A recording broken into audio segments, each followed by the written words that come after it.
The broadcast is now starting. All attendees are in listen-only mode. Hi, everyone, and thank you for joining today's national webinar, Shadowing Success Panel Discussion with Top Producers. All these top producers are Allison James agents.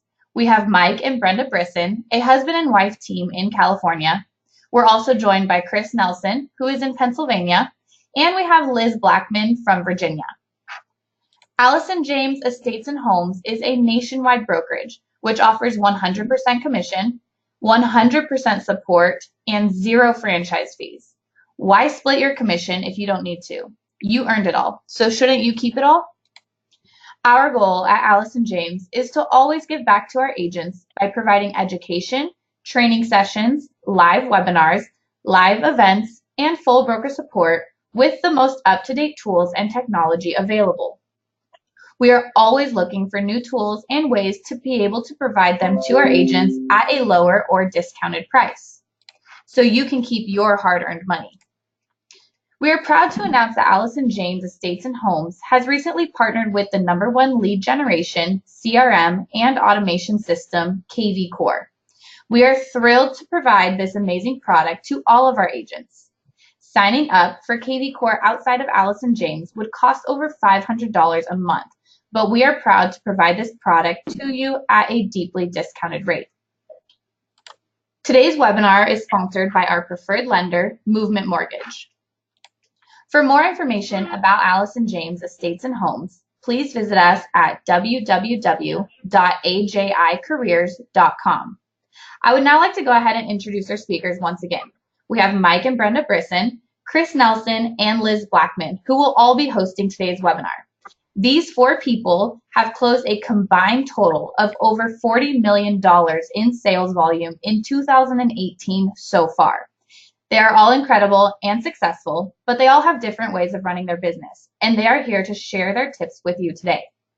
Please submit any questions you have into the questions box of your GoToWebinar control panel, and we will have a Q&A session at the end of each speaker's presentation, and then we will also have a full Q&A session at the very end of the webinar. With that being said, I would now like to go ahead and get started. Today, we are going to start with Mike and Brenda. Good morning, Mike and Brenda. Good morning. Good morning. How are you guys? We are doing great. We're very excited to be a part of this webinar. Thank you for inviting us to participate. Yeah, thank you for being here. So just to start out, why don't you guys just introduce and tell our audience a little bit about yourselves? Well, we've been in the real estate business for 8 years. We're in Southern California. We've been married 31 years, and we have 2 adult children, a son and a daughter. And our son got married over the summer, and now we have a daughter-in-law. So that's real exciting for us. Keep the Brisson family growing? Absolutely. Always. So as we were talking about planning this webinar, you gave me some bullet points of what you talk about or how you run your business. So let's start with the mindset, attitude, and work ethic. Can you tell us a little bit about the business aspect and how your goals and motivation tie into your attitude and work ethic? Absolutely. You know, I think it really helps if you're going to be a realtor, you're going to have your own real estate business. Even though you are an agent for a brokerage, you have your own business, and it helps if you can think in an entrepreneurial way. And Brenda and I had the opportunity to start 2 other businesses before we got into real estate. And so we knew that our success depended on our attitude, how hard we worked, how often we worked. And so all of that stuff comes into play. I'm more of a daring person, and I like to take risks. Brenda is not as much that way. But, you know, having the idea that your success depends on what you do every single day is important. When you're in real estate, and because we don't know who is listening to today's webinar, if you're new in the business and you're looking for immediate business, then obviously you want to be doing as many open houses as you can. And open houses can be discouraging because if no one comes to it, you know, you feel negatively about it. And so it's real important to think positive. You need people in your life that are going to encourage you. They are going to help mentor you and possibly coach you. And so rely on your broker or your office manager, or for Brenda and I, it's one another. We try to help encourage each other to maintain a positive mindset. We don't want to just allow the direction of our business to just happen by chance. We want to choose the direction that our business goes. And so our success is due to the people that came before us, that helped us, that coached us and mentored us and managed us. And so we have learned so much from other people. We read a lot of leadership books. And so, I used to talk to people and say, well, how are you a leader? And they said, well, no, I'm not really a leader. That's not my personality. And I said, well, you lead yourself, right? And so I would ask that question to all agents. How are you leading yourself? Are you capable of leading your clients through a transaction? And so on a daily basis, we have to monitor our thoughts, because the way we feel flows out of our thoughts, and we can change what we focus on. We don't want to focus on fear or worry or failure, although that can be a part of our everyday life in real estate. We can't allow that. We need to treat our mind like a thermostat. And so you've got to decide the temperature that you want your life and your business to be, and allow those thoughts to change your actions in your daily routine. A lot of times, people will say, what drives us in our business? What's your motivation? And it's important to be motivated somehow, some way. Our motivation when we got in the business is that we wanted to be successful so that we could help our kids go to college and pay for their tuition so that they wouldn't have any student loans. And we were able to do that. And so that's very important to have like I said, an outgoing personality. You're going to have to deal with a lot of people. So even if you're an introvert, you have to dig deep to push yourself to deal with people. Work ethic is important. You've got to have, as I mentioned before, a positive attitude. You've got to be enthusiastic. You have to enjoy people and be curious about people. Something that I heard recently from a business coach named Dave Halpern, he said, be more interested than interesting. I think the thing that we focus on when we get into an appointment with a buyer or seller, we do all the talking, and we tell them how impressive we are and how we will do this and how we'll do that. And instead, we should be good listeners and show a client that we care about them. John Maxwell said, people don't care how much you know until they know how much you care. And so build rapport with your clients. I think that is so important. And then be an active listener. You've got to be persistent in this business. You've got to stay the course. You've got to work hard. And, there's always newfangled methods that come out, a new app for this, a new technology for this. Real estate is a relationship business. And if you're not building relationships with your future clients, your current clients, and your past clients, then you will probably struggle to have success in this business. Another thing that and I'm sure all of you deal with this too, is that you find agents that are not responsive. They don't answer the phone. They don't return your phone calls. And so you've got to be referable. Be an incredible agent for your clients. Go the extra mile and let them, have a reason to refer you to their friends, their family members, people that they care about. The majority of our business comes through referrals. Another thing is be courteous to people. I try to open every email, whether it's to an escrow officer, to another agent, to the termite guy, the inspectors.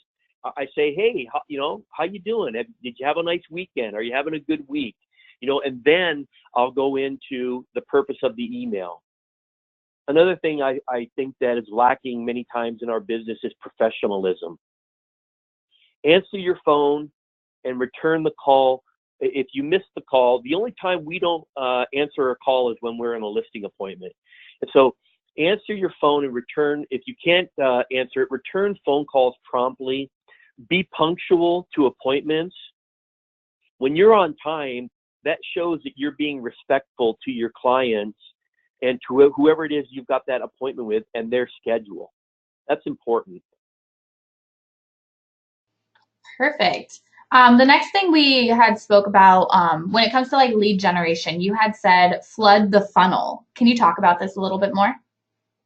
Yeah, if you look at a funnel, it's wide on one end and it's very narrow at the other end.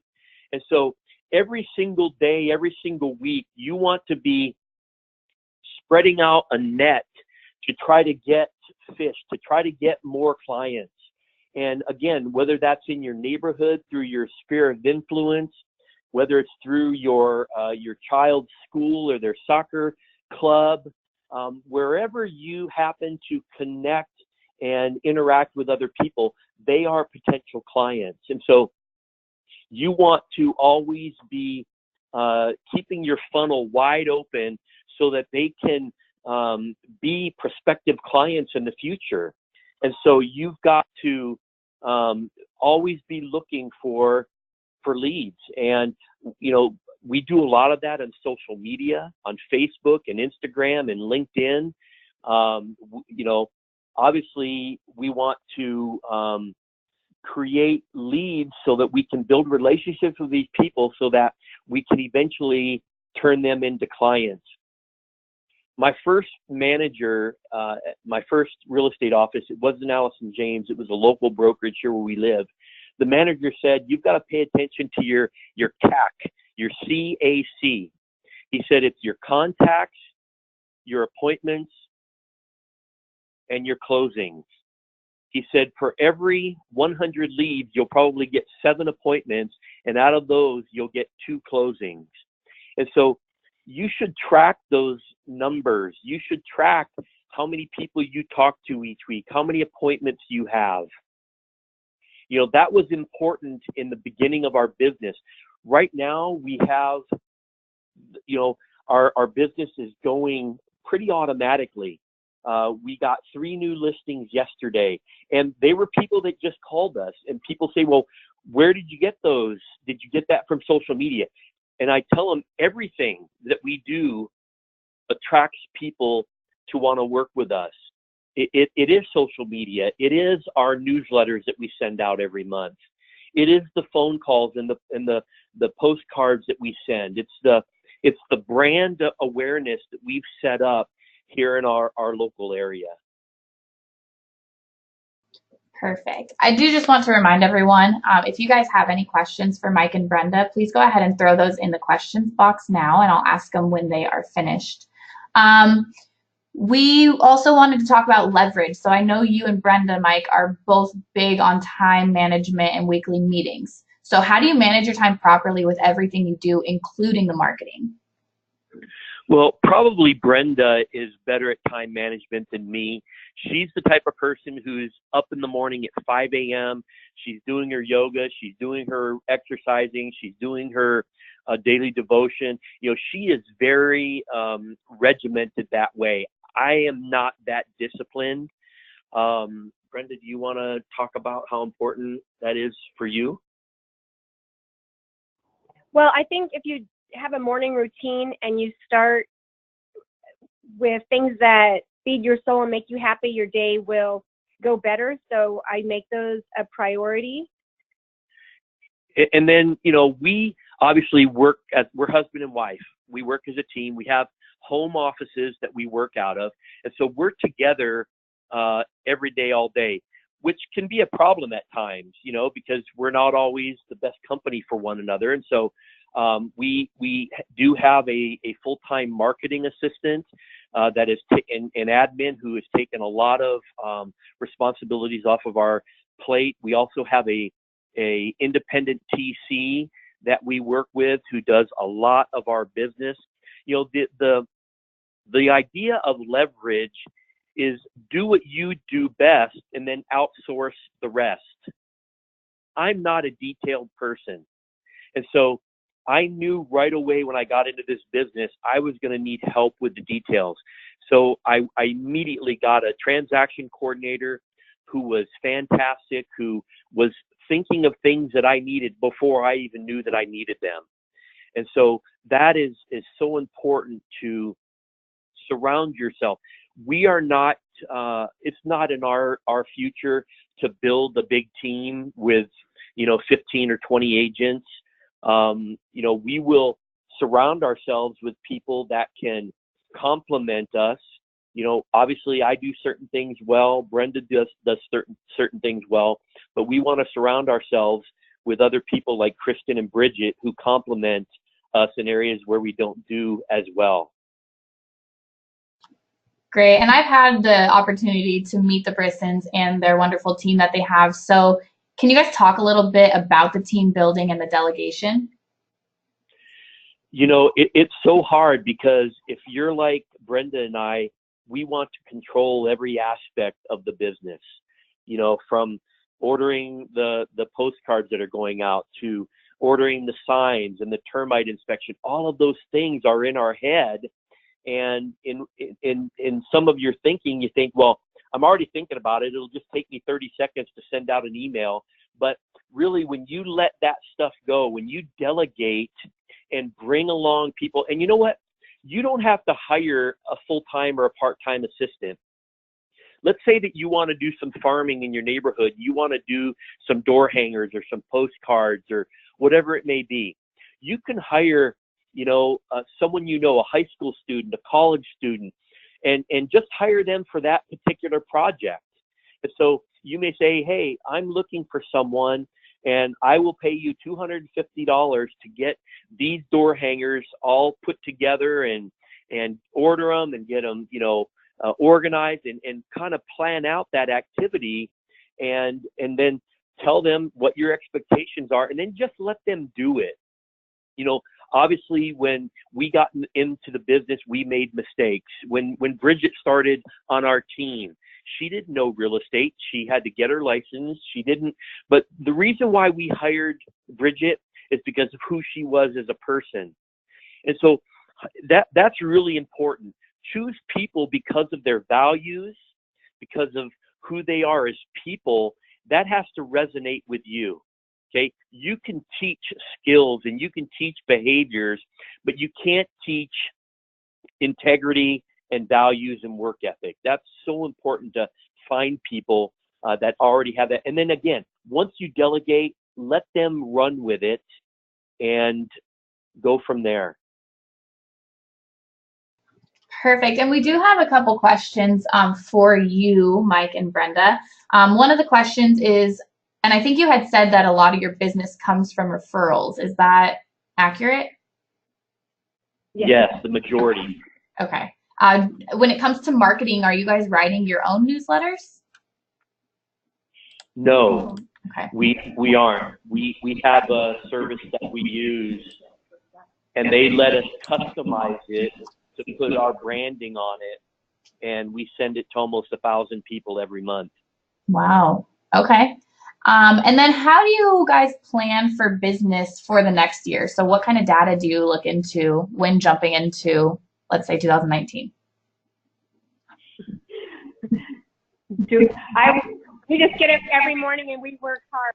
We don't have a...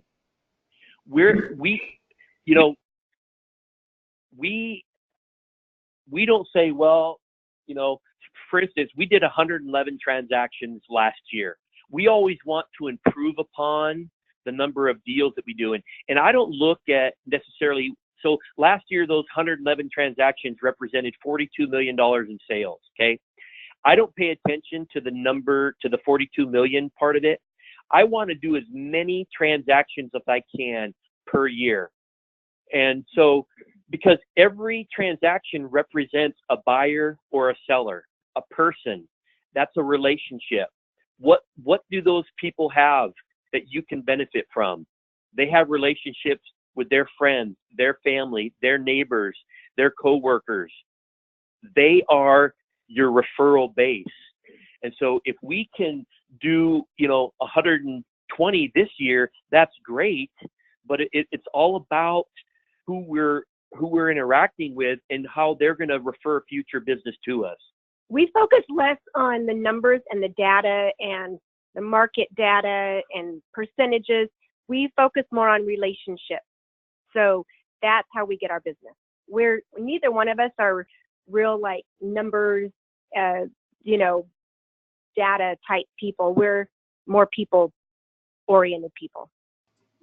Which is a great attitude to have. A lot of people, like you guys said, do look at the numbers, and it is more important to build that relationship because that's where the referrals are going to come from, of course. Right. When it comes to open houses, do you always have them sign in when you guys host open houses? Again, we try to make relationships with people who come into our open houses. So just try to strike up a conversation and build rapport with them instead of, can you sign in, on my sign-in sheet? And so we don't get everyone to sign in, but we try to bring out some, ask them questions. How long have you lived in the area? What school do your kids go to? Try to ask them questions about them to build a rapport with them. And I actually have a good point. Someone is asking a question. So, of course, these relationships that you guys are building, they take years to build these relationships. Do you guys have any advice for brand new agents just getting into the business who may need to make a sale this month? Well, that's an interesting question because sometimes we would have met someone at an open house 4 years ago and we're just now listing their house. But we've kept in touch with them, sent them our monthly newsletter. So I would say, open houses, and of course, try to get their contact information, but also calling and talking to friends and relatives and asking, do you have a friend or family member that I might be able to help buy or sell? So ask for referrals. Don't just sit and hope that they think of you. That's why we have a social media presence. It's one way that we keep ourselves in front of them and they know, oh, Mike and Brenda are real estate agents. So it's just keeping yourself in front of them to where when somebody says, oh, I'm thinking of selling my house, they think of you. That's your goal. Great. And the last question, since you did mention the newsletter again, do you guys email your newsletters or are they hard copies? They're hard copies. Okay. Perfect. We do also use email campaigns. We try to market in every way possible. So we do also use email campaigns, but not the newsletter. That's a little booklet that we send out. Perfect. Well, thank you guys for your insight. If you don't mind just sticking around, we'll do another Q&A at the end with everyone. But I'm going to go ahead and move on to Chris Nelson. Chris, are you out there?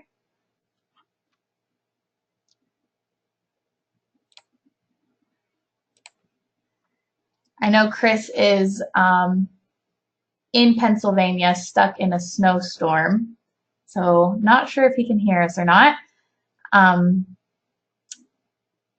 We will actually move on to Liz Blackman and we will come back to Chris at the end. So Liz, can you hear me?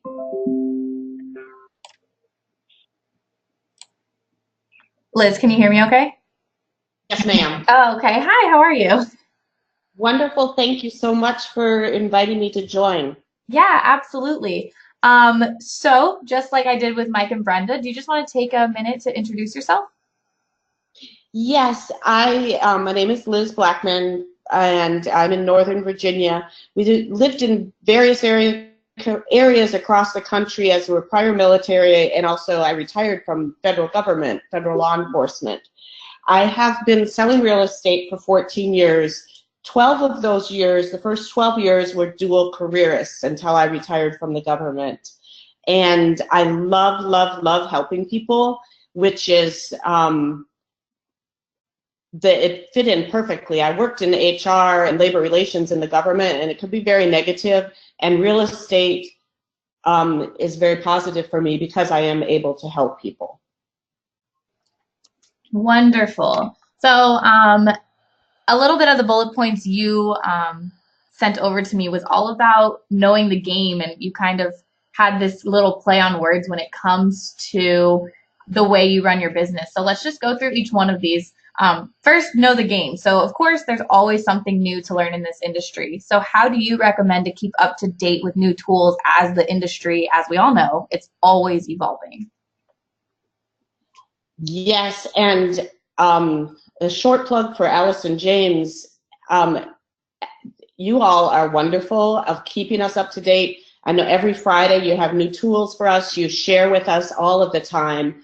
But we also have to take some initiative ourselves.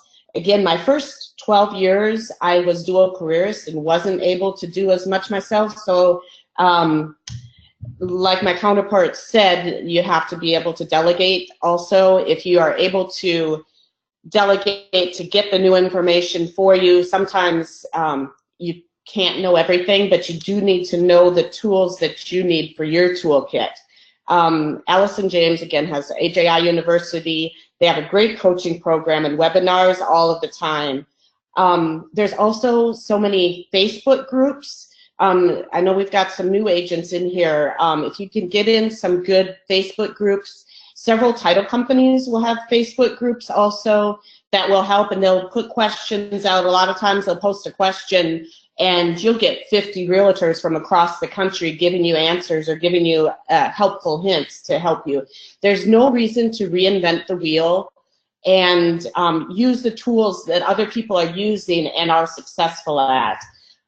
Real estate is always evolving. There's always something new. And I think back the first time we bought a house, you had to get a key from the realtor. There wasn't even lock boxes. You know, that's right now there's so many tools available for us to be successful. We can't know everything. It seems like every transaction there's something new.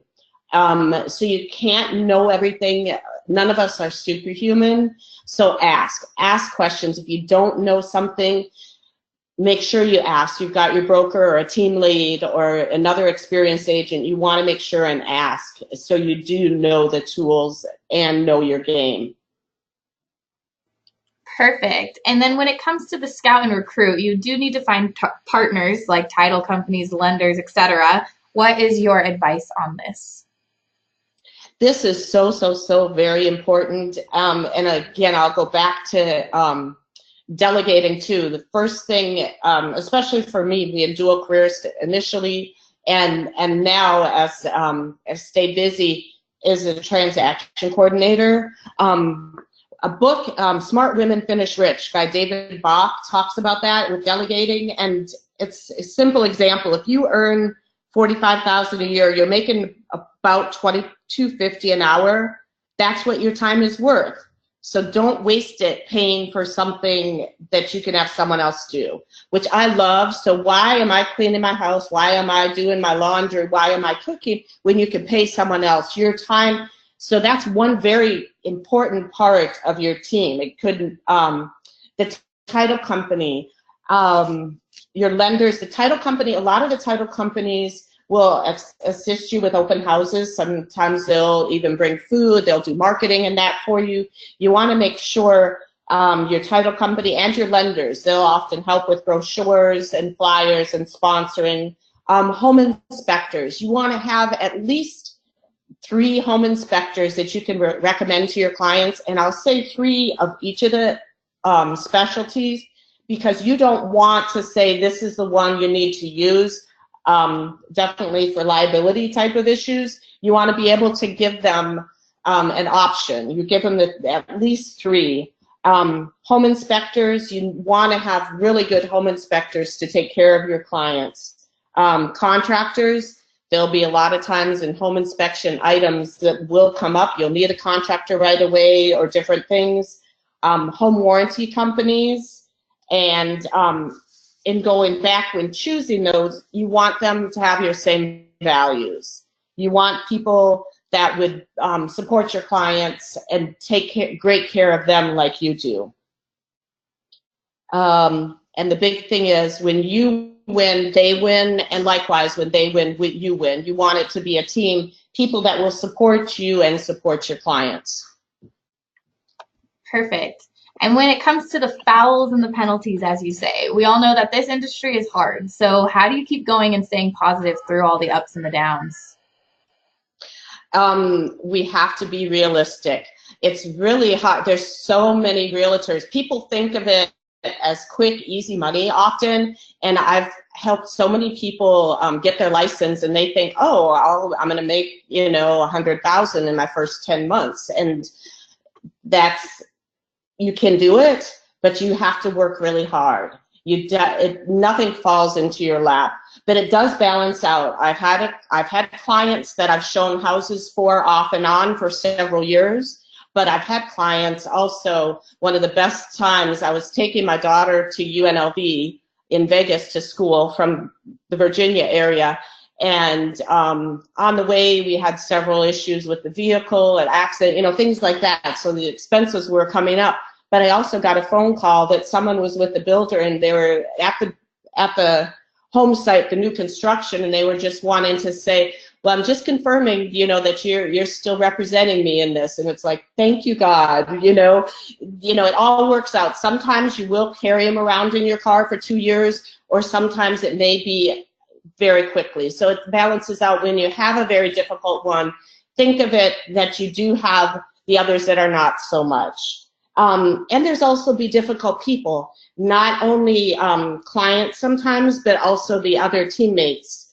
Sometimes the realtor on the other side could be difficult, or there could be a difficult lender.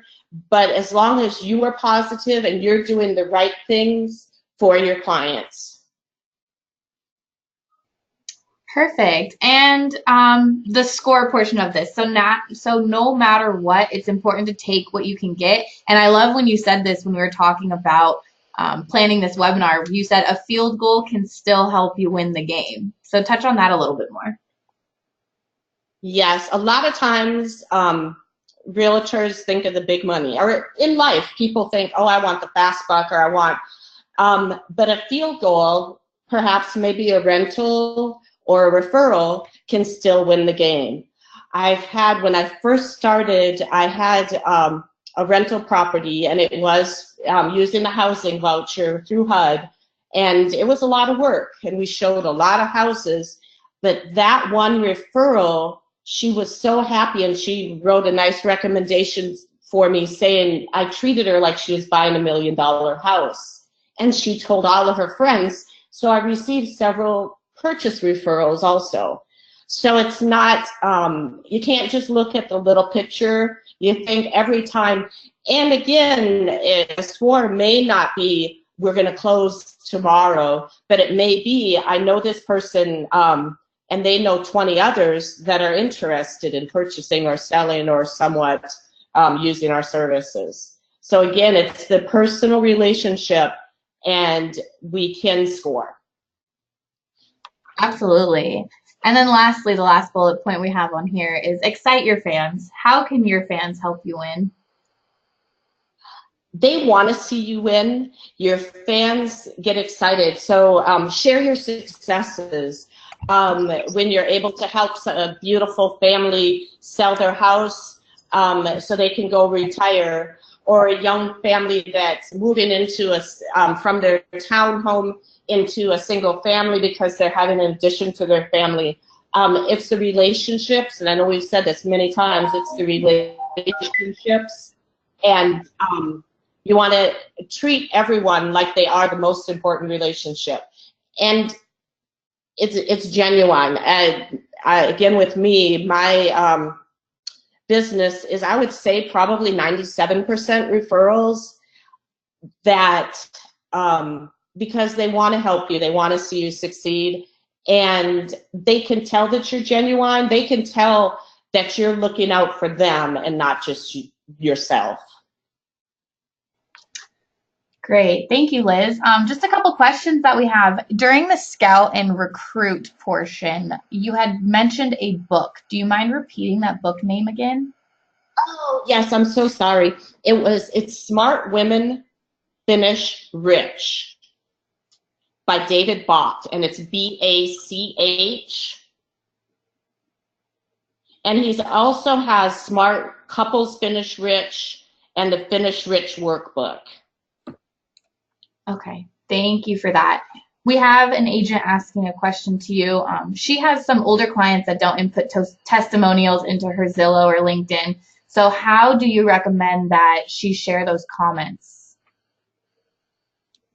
Oh, that's a great question.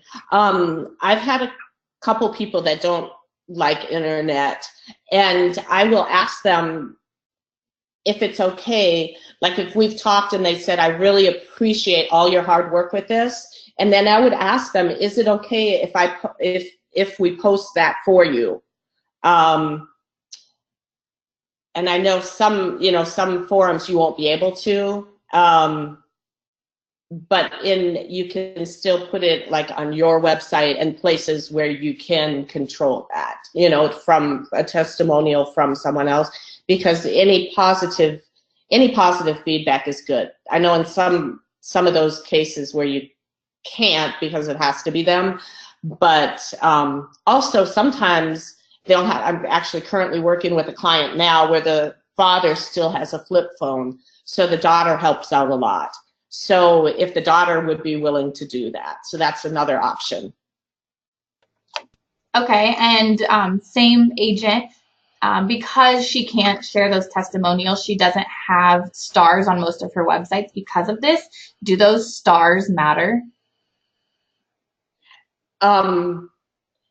So I'm sure they do. I'm sure, and it's great to have them. But I don't have a lot of stars. I haven't. I recently retired from the federal government, and with a dual career, I didn't focus on that and that's on my list for next year, that I need to focus more on my reviews and my stars. But I've done very well without that. So it matters. It's good to have, but it's not a death sentence or anything if you don't have them. It's great to have, but if you aren't able to, and one thing that we were with Allison James, they're very, very supportive of us, and we have like people that I work with when they're just starting out. What's nice is that they can put their listings or my listings with theirs, so it helps with your credibility. Like on my website, I can open it up to other realtors with Allison James, and they can open up theirs, so it shows so that's another way you can get credibility that way. Great. And then our last question that we have is, do you focus on a demographic you relate to, or do you just cover all bases? I do not. Well, basically, in a large percentage of mine is referrals. I just because of my demographic and who I know, a lot of are similar to me, with like midlife with our kids coming up into their college years.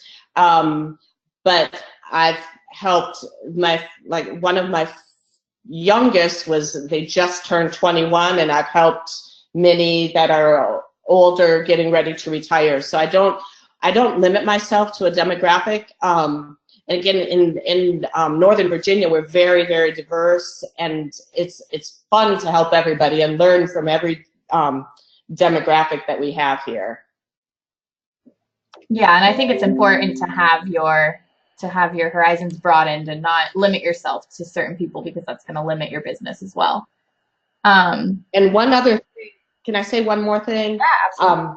I forgot to say too, in scouting and recruiting, that you do want to make sure that you do have, especially in an area like ours, bilingual, because there's so many different languages. You want to be able to help people. Like if I'm not able to speak another language, I want someone on my team that's able to help. So to help the clients feel more comfortable if need be. Great. Thank you for sharing all of your wonderful insight, Liz. We are now going to move on to Chris Nelson. Chris, are you there? I hope so. Are you able to hear me? I got to give a shout out Okay. to Chris. He is in a snowstorm in Pennsylvania, and he is not giving up. He tried every which way to get onto this webinar today, so I thank you for that. Absolutely, it's my pleasure. I actually was able to turn the webcam on. I am actually in front of a Panera Bread right now, and you can see the snowstorm behind me. So Mike and Brenda, I am extremely jealous right now, but we'll pick up that conversation down the road. Yeah, we are in Southern California, and it's nice, sunny, about 75 degrees where I'm at. So we lay it on, Tori. Yeah, lay it on. I had to for a bit, but in all honesty, I do appreciate your willingness and dedication to getting onto this webinar. So, like I said, Chris is in Pennsylvania, and Chris, just introduce yourself to start out. Yeah, so in Pennsylvania, I've been a licensed realtor for 17 years. We service 7 counties right side of the Philadelphia area, and from a numbers perspective, I believe we've closed about 209 transactions in the past 24 months. Great, that's a good number. Thank you. So just like everyone else, we have a few bullet points that Chris made sure he wanted to hit. And each, like I said in the beginning, each one of these people runs their business so differently, but they all are so successful and so wonderful in their own way. So Chris, let's first just talk about the market updates. I know you want to talk about that. Yeah, so I'm also going to kind of keep it somewhat abbreviated because my laptop is dying, but as you can see, I have my phone ready. So once it dies, we're going to switch over. What I wanted to talk about and present was using and implementing video to help you stand out amongst the crowd. I had actually put together some slides, so if anybody wants them, I can share them later. But it really just kind of goes into some of the numbers. And Tori mentioned a market update. One thing that I do right here in our very own market, which I believe provides value, is we really dig into the numbers and we do a market update. And we do it via video. We share it on social media platforms, and we also will email that information to our sphere, which we like to refer to as our tribe. And really what it does is it unpacks information that buyers and sellers and even people who are renting just want to know about market trends in their backyard. You know, what's the average days on market? What has recently sold? What's new on the market? And we found that it provides a lot of value, and I think that's where real estate is kind of going. You know, you really need to be able to show your value to the people that you want to work with. Great. And then when it comes to highlighting your local businesses, how do you do this? Do you interview your local businesses on camera? Yes, so I love this. One thing, as a matter of fact, like today, if I can get there, we are going to be interviewing a local business owner who just opened up a restaurant here in our own area. He's very excited. We're going to go in and we do it a couple of different ways. Some things are very candid where I go in and I just have my phone and it's like, hey, it's me, Chris. I'm here with so-and-so and they make the best barbecue in town. Or we do things a little bit more in depth, where I will actually bring in, you know, a videographer who I hire at a very low rate. I find them on like Upwork or local YouTubers. And we'll actually go and we'll set up a time where we can interview on scene with the business owner, or maybe it's someone who just got hired in the school district, or a new principal, or whatever it may be. So we do kind of a hodgepodge. And it's more so whatever fits the time frame and the budget at that time. Great. And then when it comes to interviewing these local businesses, how does this help your personal business? So I firmly believe, and for those of you who are BombBomb subscribers, you're going to hear this, people like to hire other people who they know, like, and trust. And when you do things to this nature, people really get to understand who you are. They get to understand what you sound like. They know that I talk with my hands. They know that I'm spending time to understand the market, not only from a real estate sales perspective, but from a perspective in which a more granular. You know, I know the new restaurants that are coming that you need to check out. I know the local events that you may want to join, and people really form that connection. As a matter of fact, excuse me while I take this sip of water, I'll share a story. A few months ago, I got a phone call from a lady in Toronto, and she wanted to list a house right here in my very own backyard. And throughout conversation, I just asked her, I said, you know, just out of curiosity, how did you come across my information? And she said, well, I was on YouTube just kind of doing some searching, if you will, and you were featuring a restaurant in my very backyard. Well, in the backyard of the property which she owned. And it just came to me at that point, you don't really realize all of the little efforts that you make and how that helps create a connection. But it's little things like that that really show the value and keep me kind of doing exactly this video stuff, if you will. Okay, and talking about video, so now we'll move on to like products and apps. With video, it may not necessarily be a must to have the best cameras and lenses, as we can just take video with our phones these days. But can you tell us a little bit about the products you use to make sure your videos are top-notch? Absolutely. So I will say this. People ask me all the time, Chris, what's your best camera? And I'm going to be honest, it's this. It is your cell phone. And it may not produce the most high quality. Actually, a lot of them now record in 4K. But it's what we have with us every day, every second. You know, you don't always have to plan what video you're going to do. You can just take your phone out and interview someone or interview yourself or highlight a property or whatever it is. However, one thing that I purchased that I love and I highly recommend it is a wide angle lens. And there's a couple companies out there. I use one that was made by a company called Sandmarc, Sandmarc. Very high quality lens. It's great for going in and doing videos or even taking photos of your real estate. There's another one made by Moment, which is around the same price point. I believe they're about $100 or so. And there's a one that's a little bit cheaper. It's an inferior camera or lens quality made by a company called Clip. You also want to carry, if you're going to do some video stuff, a selfie stick. They really help minimize the shake. Or if you want to spend the money, there's a company called DJI. Most people know them for making drones. They make a phenomenal gimbal. And for any of you who have seen any of the videos that I've recently done, I have a series called Foreclosure Friday that I post every other Friday.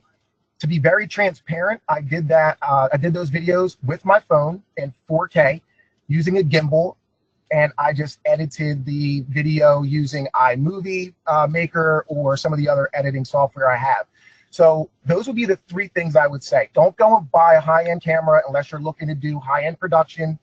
Carry your phone, have some attachments, have a gimbal or a selfie stick, and then you can also use some apps to help send them the voicemail. You can also use some apps to help get your content a little bit more appealing. There's an app called Splice, which will allow you to do some video editing, if you will. If you are looking to do some things from a photo perspective, there's a free app called Snapseed, which is phenomenal as well. And if you're looking to do some video editing but not spend much time, there's both a free and a paid version of software called Magisto. It's Magisto. And literally you can record yourself at a property, you can talk about the property, and then you can implement what's referred to as B-roll. B-roll is when I say, oh, boom, you see me, you see a video of our rooms. Magisto will allow you to do that and also layer in some text and some filters, if you will. And if you really want to go on the high end, you're looking at implementing actual editing software at that point. Great. And we always say here, leveraging video and helping and using video to help you stand out is huge. Just pick up the phone, get in front of the camera. I know sometimes going live or making videos can be so scary, but once you do it a couple times, it's easy and you just feel comfortable. Chris, do you have any last minute words? And on top of that, if anyone has any questions specifically for Chris, now would be the time to ask.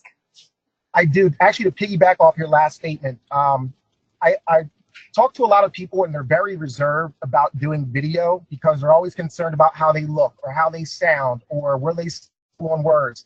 Guess what? We're never going to look perfect. All of us sound weird and we're going to stumble on words. It's the reality of it. But people like to work with people who are authentic. So go out there and just be creative. Go out there and be yourself. And just keep in mind that every little bit of content that you put out there has return. You may not realize it right away, but I guarantee you that people take notice to what you do. And video is absolutely the way to go. If you're on Facebook, Facebook has actually announced by 2020, 85% of the content that they offer will be video. Yeah, video is huge. And I'm just going to throw out there something that what I've heard is people like the raw content. So when you go live, people are seeing the real you. Our digital marketer, he actually, with the first time he ever went live, he had a bird fly into him. And people loved it because it was just raw and real. So don't be embarrassed. Just get out there and do it. A couple questions for you, Chris, that are coming in. Yeah, absolutely. Someone is asking, do you use an iPad and are you paperless? I am paperless and I do not use an iPad. Okay. Do you make daily calls? And when you do make these daily calls, do you use an product for that, such as Mojo? I do not use daily call or do daily calls. I do daily videos, and I mentioned earlier, I'm a huge supporter of BombBomb. I can talk to anybody about how to leverage it and use it in many different avenues, but I do not spend time doing daily phone calls. I send out daily videos. And as a matter of fact, I was on a call with Mike and Brenda last week, and here's a prime example. I go through my Facebook friends and I find out whose birthday it is. I will then go and I will find out famous people that they share a birthday with. So I'll send them a real quick video. Hey, Mike, happy birthday. Just want to let you know, you may not know it, but you share this very same day with, and then run the list off. And it's fun. But to answer your question, I'm going off on a tangent. No, I do not do the phone calls because I find video to have a much better return. Just FYI, my birthday is April 25th, so I expect a video. Well, it won't be snowing then, so I'll make sure I'll make that connection. Okay, perfect. Well, thank you, Chris. I'm now going to open the floor if Liz, Mike, Brenda, if you guys have anything to add, and then I also want to open the floor to our audience. If you guys have any final questions for any of these wonderful panelists we had on today, now is the time to ask.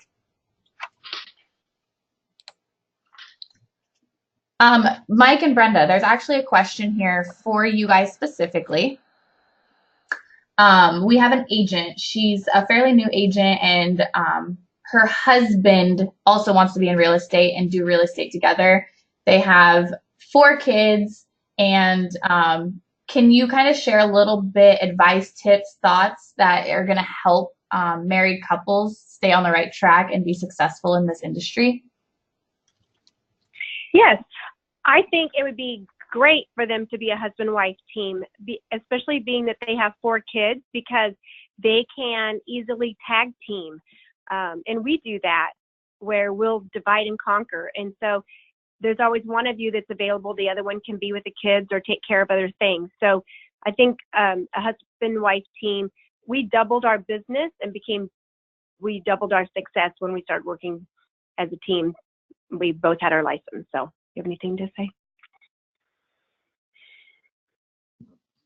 And try not to kill each other. That's important. Some days may be harder than others, though. Yeah, working together can be challenging, but it can also be convenient, you know, in a family situation, taking care of kids and tag teaming, but it can also be challenging. I say go for it, though, definitely. For sure. Great. Mike forced me to get my license. I didn't want to get my license, but he made me. So. Well, that was a good choice on your end, Mike. Yeah, it really helped us. You know, they were talking about Zillow Reviews earlier in the webinar, and I think those are really important. People do like the consumers, even though realtors don't like Zillow because of the Zestimate, consumers love Zillow for the most part. And they love being able to look at the information and the photos of listings, and they like to research agents. In fact, if we have a client that is moving to another part of the country, and if I don't know someone in that city, I will go on Zillow and interview agents for my client and, you know, hand them over to the agent and then ask for a referral fee. So I think Zillow is great. It's a great resource, and it's kind of embarrassed. I guess I was kind of embarrassed to ask for reviews when we first got in the business, but now I just, I'll either say this in a phone call or text them or email them and say, hey, would you mind giving me a 5-star review? I don't want a 1-star review. So give me a 5-star review on Zillow, and, it really helps us with our business, and we would really appreciate it if you would do it. And usually they agree to do it. Some people don't like to, and so not all of our clients will do a Zillow review. But then if they do, we'll mail them a $5 Starbucks card. We started giving gifts in the last few months. When we go to a listing appointment, we bring a bottle of wine. We give out gift cards, a lot. And so, there's a lot of coaches and stuff that promote this idea of give the people that come into open houses free information. Give them all of the active listings in the neighborhood. Give them, all of the information that you can to build that rapport and help get them as your client. You want people to associate you with giving and gratitude rather than asking. Like when their phone rings and it's you, oh, here's Mike asking for another referral. We want them to associate us with giving and gratitude instead of asking for things. Absolutely. And this question came up, Mike, because you had spoken about Zillow. Mike and Brenda, do you guys buy Zillow leads? We have, yes, we do. We were spending about $3,000 a month for the past 5 or 6 years. And just this year, we reduced that. And now I think we spend about $500 a month because we wanted to focus more on our tribe, as Chris described it. We use the word tribe too. We have this sphere of people, these past clients, acquaintances, people that we know who have never used us, but we think that they would if they ever were going to buy or sell. And so Zillow can be really good, but you've got to work hard when those leads come in. It's not just one follow-up call. There are a lot of lead sources that we can get leads from. And you really have to be persistent, and here, you get a lot of rejection from leads like that, but you just got to, again, stay positive and keep working them. Great. And Chris, I don't know if you're still there or not. I'm still here. Oh, great. Okay. I saw you went offline. You're still stuck in that snow. Someone is asking, Facebook or LinkedIn, what platforms do you focus on? So I use both. As a matter of fact, I also use Instagram. But what I'll say is understand the audience for each platform and understand what type of content is best for those particular platforms. And won't take up much time, but Instagram, generally, consumers that are on there want quick, appealing information. They're looking for short videos that are attractive and photos that stand out. So I am a very big, I spend a lot of time with Instagram stories. I keep those segments they're usually 15-second spots. So 15 to 30 seconds, I'll divide it into 2. Facebook, I do a lot more with educational stuff. I have actually done a series where I've done home buyer tips, seller tips to help them prepare for the winter. Go imagine that with snow, and things to that extent. And LinkedIn, I found, is more so a professional standpoint. So I usually use LinkedIn to kind of keep my colleagues, if you will, abreast of the upcoming listings and things to that extent. So I use all 3 of them. Great. And I think it's important to use multiple platforms, not stick yourself to just one. So definitely get out there and be diverse on each platform. Liz, just to end things, we had a few comments about a field goal can help you win the game. So that was a great comment. And I just wanted to let you know that we had a few people say that was wonderful and that they loved it. And so very true. It is. Well, it looks like we've had all our questions answered. Again, I thank you all so much for taking your time out of your day to speak to our audience. I know everyone enjoyed it. So Mike and Brenda, Chris and Liz, thank you so, so, so much. Thank you, Thank Tori. you for the opportunity. Thank you. Thank you. Absolutely. And thank you everyone for joining us and asking some wonderful questions and keeping this webinar engaging. We will see you all next month for another national webinar. I hope you all have a great Thanksgiving holiday, and we will talk soon. Bye, everyone.